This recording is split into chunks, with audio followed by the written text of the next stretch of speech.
What's up, Internet? It's Keys from The Gentleman Nerd, gentlemannerd.com, and we are going to talk about Stranger Things, the Netflix original. We're going to talk about the proof that we have found that uncovers the identity of the monster.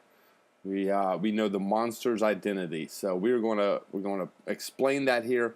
But if you don't want to know all about the story and in-depth analysis of Stranger Things, and you haven't seen it, turn this off, go watch it now. It is awesome. There's only 8 episodes. It makes it easy as well to watch. But, all right, last chance. Spoiler alert. Okay, now we're going to move into it.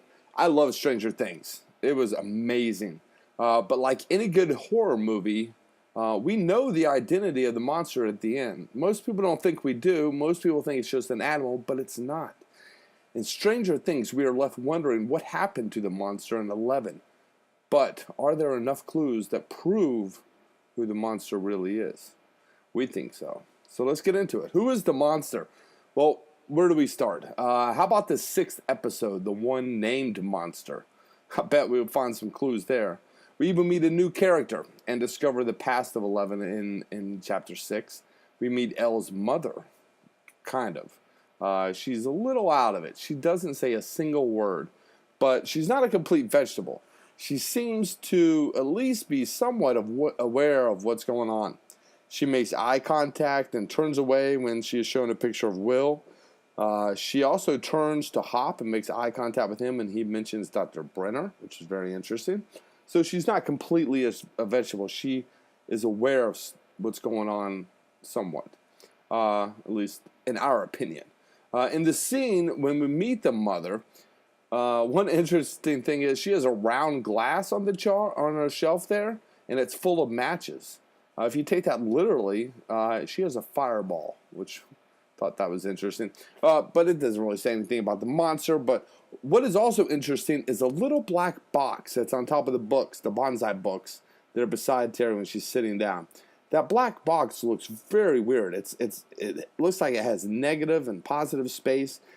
Almost like it has a different world inside. It's very unique, and that could hint to the mother's true identity. At least we think so. Okay, so during that scene, we also learned that Terry searched and searched and eventually lost all senses and sense when she was looking for her daughter, June. We first learned of the mother and the missing child when Hopper was researching in the library in episode 3. We also learned that Terry searched and eventually lost all senses and sense. Her sister tells us this while she's sitting at the table. We first learned of the mother actually in the missing child when Hopper was researching in the library in episode 3. We learn of Terry Ives while Hopper is looking at the negatives of the old newspaper. It's very curious that Ives is shown in reverse. That's how we're first introduced to her. Where the black is white and white is black. Maybe that could be the upside down. I don't know. There is one glaring clue that stands out regarding the library, though. Where else would a mother go to do research looking for information about a government facility? She would go to the library and spend hours and hours there. Ironically, the monster's home base was in the library at the end of episode 8. That is where Will would have ended up if it wasn't for Hopper and Joyce coming in to get him. So I find that very interesting, that the mother's home base was the library. And that's also the place where we first learned about her in the negative space, or in the negative microfilm. This event has been very difficult on Will's mom, right? Joyce is often told that she is close to the edge, or people tell her, don't fall off into a hole you can't get out of. What if the silent, out of it mother, Terry Ives, is the monster stuck inside her own mind? What if Ives fell off that edge and went into that hole? Since she was the subject of MK Ultra, the CIA experiments, when she fell off that cliff, she went into a different place than most people would. It wasn't until she actually made contact with her daughter did she try to return. By then it was too late. She had spent so much time in the hole that she created an alternative dimension where she became a monster, longing to be a mother and searching for her daughter. In the episode called The Monster, we learned that Eleven was sent in the deprivation tank to go looking for the monster and to make contact. Papa said they were going to make history together. It was an important day. Papa said he wanted her to make contact. At the same time, Hopper and Joyce are making contact with Terry Ives in the story. So very interesting. And Brenner said, it's reaching out to you. It wants you. It's calling for you. So maybe Brenner knows that the monster that's in the rift or the upside down is actually the mother or the mother's mind in this that has created this rift, looking for her son or her daughter. Excuse me, 11. Next, we see Elle go into the black space in between the two worlds. She looks lost in a sea of black. The very next scene, after she's in the deprivation tank there, it's a cut from the past to the present. In the very next scene is probably one of the most telling. The show cuts from the Black Sea to Elle in the store, and the manager asking her, "Are you lost? Is your mom here?" If the mother is the monster, then the dialogue could have two meanings here. Very sneaky, but points to the connection and the merging storylines. Very, very interesting. Very clever if this is what they meant to do. Which I think they did, actually. The very next scene is when Joyce and Hopper make contact with Ives for the very first time. To really understand the connections, we have to look and see, what do we know about the monster? What is the monster attracted to? Obviously, it's blood. If Terry Ives is the monster, then she is searching for her blood, her daughter, her blood offspring. So that could be an interesting connection. We know that the monster feeds on deer. The monster fed on a deer in the woods, which is strange because a picture on the wall at the end of the series shows two deer, which could symbolize Will and Jonathan. Will was the deer that the monster fed on. Interesting connection there. What does the monster look like? It has no face. And if you have no face, what do you have? You have no senses, right? Remember that we learned about the mother, Terry Ives? She fell so deep into her mind she lost all sense of senses. A faceless monster would have the eyes to see, wouldn't have eyes to see. It wouldn't have ears to hear, a nose to smell, or a tongue to taste. The only sense it did feel during the entire show was touch.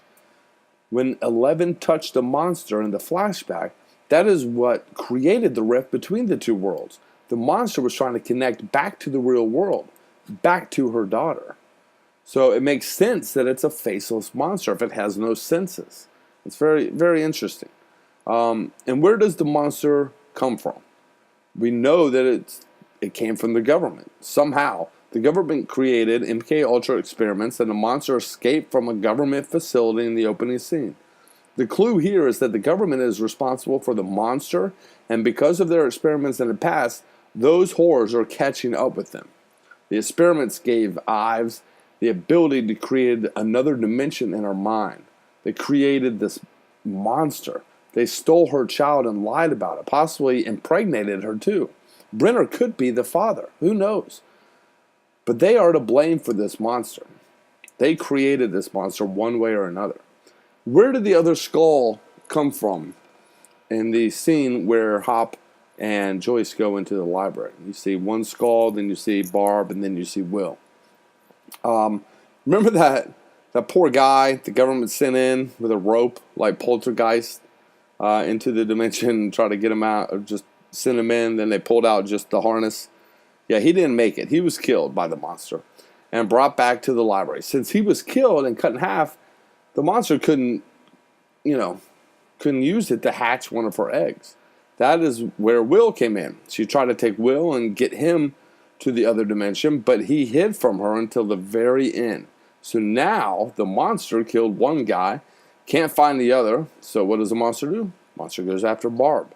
Barb becomes the live specimen that she needs to raise an egg. And after she served her purpose, the monster let Barb die. So whatever creature came out of that egg is technically the offspring of Eleven's mother and Barb. That's weird. But, stranger things have happened. What does the monster create in this whole story? The monster creates a child. So the monster, in essence, is a mother. In the final episode, when Joyce and Hop are in the Upside Down, they discover what looks like a hatched egg from Alien. If this is a creation or a child of the monster, then a monster is a mother, which is very interesting. You know who else is a mother? Terry Ives. During the scene where Eleven explains where Will is to the other kids, she uses the two-headed Demogorgon to symbolize the monster. If the monster is Terry, then she has two heads, one in both worlds. When Eleven kills the monster at the end of chapter 8, in theory, that should wake the mother up. Are there any signs that the mother woke up from her vegetable state? We didn't see her at the end of the movie, right? But there is a sign. At the very end, when Hopper enters the police station and we see the bulletin board, there is a quote from someone called Ives that says, in a statement to the press about her disgust of the Hawkins governmental organization, saying, "Our own American people are being treated like the enemy." It's very interesting that there's a quote from Ives in the part that's 1 month later. So that could hint that Ives actually is awake and functioning now. And if it turns out that Ives is a mother, then that is true. The government treated her like the enemy and the monster during the entire first season. She was the monster, but they created her. They treated her like the enemy. If that isn't enough to convince you that the monster is the mother of 11, then here is one last clue. If the monster puts something inside of Will that is growing, those slug things, then she is connected to Will. She is inside of him. In the first scene of Will, when we see him back in the real world, he's in the hospital. Notice that Will is connected to an IV in the hospital. It's very interesting. The IV is pumping fluids into his system. The IV is very similar to Ives, the last name of the mother. There are enough clues that point to the mother and no clues that point to anything else. Like there's people saying that the monster could be 11. That can't happen. That she even says I'm the monster. And Michael tells her flat out, "You're not the monster. You just saved me." And he's right. Now she may have helped create the rift, but she's not the monster, but her mother is. So the monster is a part of her whether she likes it or not. Which is very interesting. So I can't think of anyone else that the monster would be. I can't think of anybody. We can't come to any conclusion other than the mother.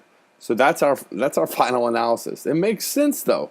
The silent woman is the silent monster. The woman who is lost in her mind is the one that created the new dimension.